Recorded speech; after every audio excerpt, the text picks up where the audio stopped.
Greetings, it's New Zealand naturopath Eric Backer, author of Candida Crusher and formulator of the CanXida range of Candida dietary supplements. Thank you for checking out my video today.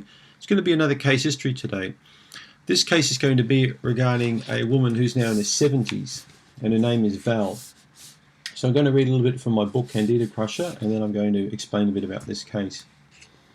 Val came to my rooms complaining of severe fatigue, burning and itchy ears, eyes burning and watery, and an irritable burning throat and many digestive problems. On top of her chronic and debilitating fatigue, Val had childhood asthma and was placed on steroid drugs for just over 60 years and remained on them for almost 50 years. She'd spent countless hours over the years in various hospitals and finally, after a total of consulting with more than 30 doctors, and she also had 2 epileptic fits, and she decided that she was going to have no more steroids after almost 50 years of continuous drug use. Ventolin, or salbutamol, was taken for 25 years, and other drugs like antibiotics were routinely prescribed on and off. Over the past 30 years, her sinus, nose, eyes and ears were getting worse by the day, but still the doctors persisted with the steroid drug recommendations. It is early days for Val, but things are already starting to look great. I first recommended that all drugs be neatly flushed down the lavatory from this point forward, and that we started Val on an adrenal fatigue treatment program. The results have been incredible, and it just goes to show that no matter how old the patient is, how debilitated they are, or how screwed up they become due to over-chronic prescribing of drugs, the body keeps on maintaining the ability to restore its vital function. After 6 months of adrenal treatment, we have a staggering 40% improvement. But as I suspect, Val will need adrenal support for up to 2 to 3 years, or even more, to get full recovery. So, if we look at this case carefully, I can remember Val quite clearly. She's a remarkable lady, very nice person, and I saw her on numerous occasions. This poor woman had very bad thrush of the throat.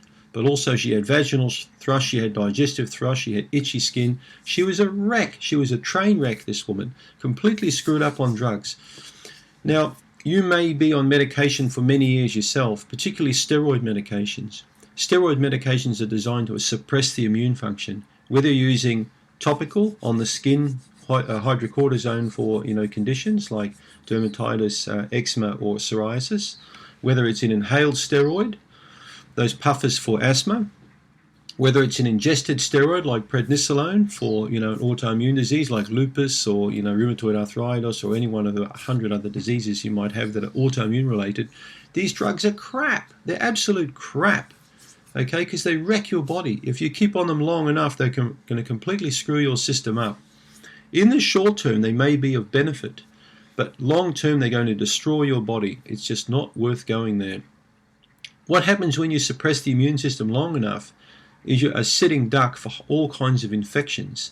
Now in Val, when she came to see me, she was literally rotating 5 or 6 antibiotics all the time in a rotating fashion.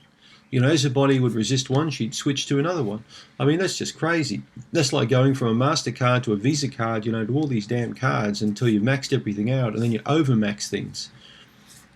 Poor patients. I feel so sorry for so many people out there that are victim for this stupid, drug-crazed sort of medical treatment regimes that they fall under.